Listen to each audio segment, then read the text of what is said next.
चुआक कैद केलो म्हूण आयकल्या उपरांत जेजू गलिल्याक गेलो आनी नाजारेत सोडून जेबुलोन आनी नेफ्तालीचे शिमेर दर्या देगेर आसत्या कफरनहूमांत ताणें तिकान केलें अशें इसायास प्रवाद्यान सांगलोलें तें पाळोवन येवंक जाय आसलें। जेबुलाचो आनी नेफ्तालीचो गांव दर्याच्या वाटेर जॉर्डनाच्या पेलेतोडी आसलेली राष्ट्रांची गालिल्या काळोखांत रावतल्या लोकांक एक व्हड उजवाड देखलो। मौनाची सावली पडलेल्या गांवांत रावतल्यांक एक उजवाड उदेलो।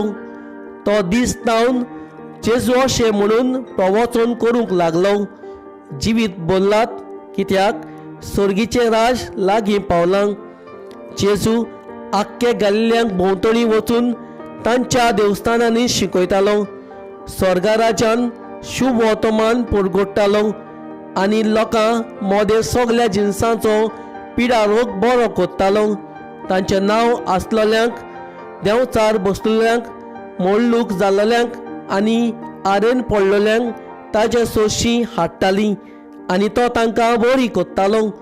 गालिल्याच्या देकापोलीस, जेरुजालेम, जुदाया आनी जॉर्डना पेली तोडी तावन येवन लोकांच्यो व्हड उरपोंजी ताच्या फाटल्यान वेताल्यो।